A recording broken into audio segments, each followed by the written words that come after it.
আজকে আমি মাদারীপুর ভাষা এবং আমার আঞ্চলিক ভাষায় কথা বলে আপনাদের সাথে ভিডিও আপলোড করতেছি। আশা করি আপনাদের কাছে ভালো লাগবে। এখানে আম্মু 2টা মুরগি আনছে, তো ভাইয়া বিদেশ থেকে আসছে, তার জন্য ভাইয়াকে রাইন্দা খাওয়াবে। আর এই যে হলো আমার ভাগনা, ও খুব দুষ্ট আর দুষ্টামি করতেছিল। আর আমি হলো এই যে মোরগের সাথে খোসা খোসা মাইরে এটার একটু চেতাইতেছিলাম। আর এখানে হলো ভাইয়ারা এখন তাগো বাইতে যাবে গায়ের জন্য রেডি হইতেছে। আন্টিরাও বাসা চলে যাবে, মানে যাইবো। আমাদের এলাকাটা কতটা দেখেন আধুনিক হয়েছে। মাছও কিন্তু আমাদের গ্রামে চলে মানে আসে, এখান থেকে আম্মুরা মাছ কিনে বা ফলও কিন্তু আসে। যাই হোক, আমার একটু কথা বলতে কষ্ট হবে, তাই আমি চেষ্টা করতেছি। আমার গ্রামে কিন্তু মাছও আসে। আর এখন হলো আমি আমার নানি বাড়িতে যাবো, তো এর জন্য হলো এই যে দেখেন যাইতেছি। আর যেহেতু আমার ছোট মামাতো বোনকে এখনও কিছু দেই নাই, তো ওর জন্য কিছু নিয়ে যাইতেছিলাম। এই যে ভাইয়ার আন্টিরা এখন চলে মানে যাইতেছে তারা বাসায়। তো এরপর ওরা টাটার দিল, ওরা চলে যাচ্ছে। তা আম্মু ওদের কিন্তু এই যে আইগাইতে আইছে, বুঝছেন।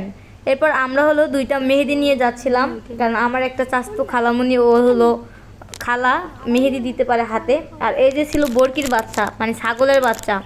তো এই একটা ছাগলের বাচ্চা হলো একজনকে দান করে দেওয়া হবে, মানে এমনি ফিসাবি নিলে দেওয়া হবে। তো এর জন্য এই ছাগলের বাচ্চাটা কিন্তু আমার ছিল। আমার আম্মু আমাকে একটা ছাগল দিছিল, তো ওইটা থেকে 2টা বাচ্চা হয়েছে। একটা পালবো আর একটা অন্য একজনকে দিয়ে দিব। তো এরপরে দেখেন ছাগল নিয়ে আমি কি দুষ্টামি করতেছি। আর ওই যে ওর একটু ভয় দেখাইতে চাইছিলাম, ও হলো বড় বড় কাইক দেওয়া যাচ্ছিল, ওর সাথে অনেক দুষ্টামি করতেছিলাম। আর এই যে এখান থেকে কিন্তু মানে এই জায়গায় থেকে আমার নানু বাড়ি কিন্তু দেখা যায়। ও যে দেখেন ঘরটা ওই যে দেখা যাচ্ছে, মানে যাইতেছে। এখন হলো আমার নানু বাড়িতে যাব। আর নানু বাড়ির এই রাস্তাটা কি বলবো, এক কথায় অসাধারণ ছিল। আর জান্নাতুল দেখেন বরকির বাচ্চা নিয়ে কতটা মজা করতেছে আর খেলতেছে। এই রাস্তাটা কিন্তু অসাধারণ সুন্দর একটা রাস্তা। এই জায়গায় ছবি তুললে আর এত সুন্দর বাতাস, কি বলবো। মানে আমি প্রায় সময় আসলে এদিকে এসে বসে থাকি, ভাল লাগে অনেক। আর এই ক্ষেতের ভিতরে যখন পানি হয় তখন মাছ হয়, অনেক ভাল লাগে। কি সুন্দর। তো নানুরা আর আমাদের একটাই মানে গোষ্ঠী ছিল, তো ওনরা হলো ভেঙে বাড়ি করছে। তো আমার আম্মুর ওনার চাস্তো ভাইয়ের সাথে বিয়ে হয়েছে, মানে একটু চাস্তো দূরে। আর এখানে দেখেন খেতে কিভাবে পানি দেয়, ফসলের খেতে। তো আমাদের এই জায়গাটাকে চক বলে বা ক্ষেত বলে। তো এই পাইপের মাধ্যমে, মিশিংয়ের মাধ্যমে পানি দেওয়া হচ্ছে। তো এদিকে একটা মামা হলো খেতে পানি দিচ্ছিল, কারণ প্রচুর পরিমাণে গরম আর রোদ। এর ভিতরে এখন পাটের সিজন, মানে পাট বুনবে। এখন পানি না দিলে পাটগুলো হলো মানে হইব না। তো এরপর কিন্তু এই যে আমরা যাইতেছিলাম। আমি জানি অনেকে বলবেন যে আপনি দিয়ে ওরকম ভাবে বলতে পারে না, কিন্তু আমি সচরাচর নর্মালি কথা বলি। ওরকম একবারে গ্রামের ভাষায় কথা বলা হয় নাই কখনো, তাই বলতেও পারি না। এই আর কি, তাই একটু চেষ্টা করতেছি আপনাদের বোনটা জয় করার জন্য। কেমন লাগতেছে মাদারীপুরের ভাষা? তো অবশ্যই যদি ভালো লাগে তাহলে কিন্তু বলবেন, তাহলে আমার গ্রামের ভাষায় আমি ভিডিও আপলোড করার চেষ্টা করব, কারণ আমার কষ্ট হবে, ওরকমভাবে পারি না। আর আমাদের ভাষাটা কিন্তু অতটাও একবারে ইয়া না, মানে হ্যাঁ বইয়ের ভাষাও আছে, আবার কিছু ইয়ের ভাষাও আছে। আর এখানে ছিল দেখেন আমজাম, নানুগু বাড়ির এদিকে বড় একটা জঙ্গল ছিল। ছোটবেলায় এই জঙ্গলে এসে অনেক আমজাম খাইতাম, আর আম্মু অনেক পিটাইতো, কারণ আমার আম্মু আগে থেকে আমাদের খুব পরিপাটি করে লালন পালন করছে, আজেবাজে জিনিস থেকে অনেক দূরে রাখছে। তো এদিকে যখনই আসতাম তখন আম্মুর কাছে অনেক মার খাওয়া হইতো, কারণ এগুলা খাইলে মার দিত। যাই হোক, অনেক বছর পর আমার পছন্দের জিনিসগুলো কিন্তু আমি পাইয়া গেছি।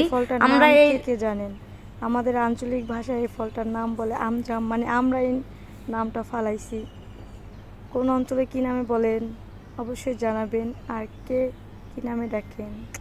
কি অসাধারণ লাগতেছে বলেন। আমার ফোন দিয়ে আজকে আইফোন হয়ে গেছে।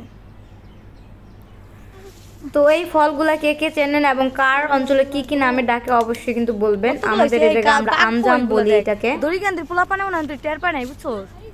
আর জান্নাতুলের দিক থেকে আসতে চাইছে না, ওখানে শীতেই ছিল, যেহেতু ছোট মানুষ। আমি ওরে রাগাইতেছিলাম যে তাড়াতাড়ি আয়, চল যাবার সময় নিস।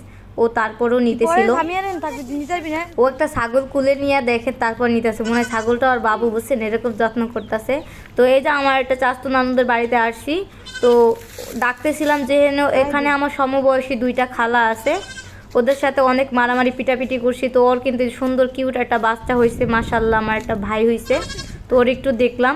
এরপর এই যে হলো একটা ক্ষেত, তারপর ওই যে নানুদের বাড়ি, মানে ওই নানা ভাইরা ভাইঙা বাড়ি করছে এই বাড়ি থেকে যাইয়া।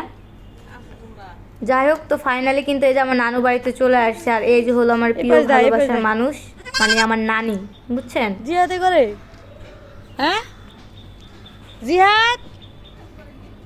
আর এখন হলো জিহাদকে ডাকতেছিলাম, মানে যারে আমি ছাগলের বাচ্চাটাকে দিব ওরে ডাকতেছিলাম, ওরে দিব। আর এই যে বাবুর জন্য হলো জামা নিয়ে আসলাম, তো ওর জামাগুলো দেওয়া হলো। এরপর নানু বাড়ি থেকে চলে যাচ্ছি, মানে যাইতেছি নানু বাড়ি থেকে। আর ও হলো আমার সাথে চকদা যাবে না, ওই পাশদা যাবে, ঠিক আছে। ও আবার আমজাম ছিড়বে এ কারণে। তো আমি ওরে রাগারাগি করতেছি এবং চাঙ্গা লাগাইতেছি, বুঝছেন। এই যে মাটির যে বড় বড় এগুলো বলে চাঙ্গা, মানে চাঙ্গা বলে, হ্যাঁ। তো এইগুলো লাগাইতেছিলাম। আর কি প্রচুর পরিমাণে রোদ উঠছে দেখেন। তো এবার মাথায় একটা বড় করে একটা ঘুমটা দিলাম, ঘুমটা দিয়ে এখন হলো যে যাইতাছি রোদ থেকে বাঁচার জন্য। আর কত বড় একটা ক্ষেত দেখেন। তো এরপরে এই যে এখন হলো আমরা বাড়িতে চলে যাচ্ছি। আর এটা ছিল একটা আমলকি গাছ, এই আমলকি গাছ থেকে অনেক আমলকি খাই। এটাও একটা নানুদের বাড়ি।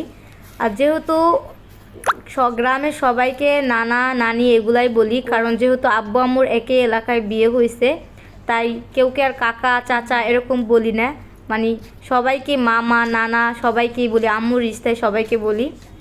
তো এরপর এই যে হলো তাদের বাড়ির উপর দিয়ে এখন হচ্ছে আমরা রাস্তায় চলে আসলাম, মানে আমাদের বাড়ির রাস্তায়। আর এখানে দেখেন কত রকম ফসল ছিল। এগুলা ছিল টিসি, মানে টিসি বলে।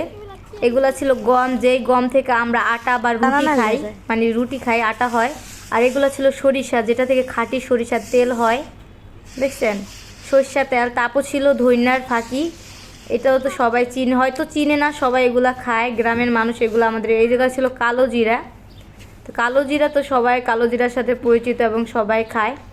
এটা হলো একটা চাচি হলো রোদ দিছিল, তো আমরা কাকি বলি, এবং গ্রামের যে কাকাদের বউ এদেরকে চাচি কাকি বলা হয়, চাচি ওরকম করে বলা হয় না।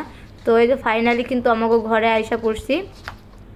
এরপরে দেখি হলো আম্মু হলো সরিষা এই যে রোদ দিছে, তো আম্মুর সাথে এখন ভাবতেছি একটু সরিষার লাইড়া দিব, ঠিক আছে।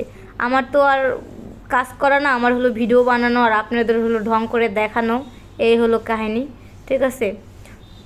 তো এই যে হলো আম্মুর সাথে সরিষা হলো লাগতেছিলাম। আর আম্মু এখানে এই সরিষা হলো ভাঙ্গাইয়া তেল বানাবে। যে আমাকে দেখেন প্রায় সময় আমি সরিষার তেলটা ভর্তা করি, এইটা ওইটা সব, কিন্তু এই তেলগুলো কিন্তু আমার আম্মু আমাকে দেশে থেকে দেয়, কারণ এই খাঁটি সরিষার তেল, তারা নিজে এই সরিষা হলো বুনে খেতে, তারপর এ থেকে কিন্তু তেল হয়। তো এই যে মানে সাদা সরিষা দিয়ে, হলুদ সরিষা দিয়ে আর কালো সরিষা দিয়ে কিন্তু মিক্স করতেছে, এগুলোর পরে ভাঙাইবে। তো ভিডিওটা আপনাদের কাছে কেমন লাগছে অবশ্যই কিন্তু কমেন্ট করবেন। আর আমার মাদারীপুরের ভাষায় কতটুকু আঞ্চলিক ভাষায় কথা বলতে পারছি এবং কেমন লাগছে আপনাদের কাছে, তো অবশ্যই কিন্তু কমেন্ট করে বলে যাবেন। আসসালামু আলাইকুম, সবাই ভালো থাকবেন।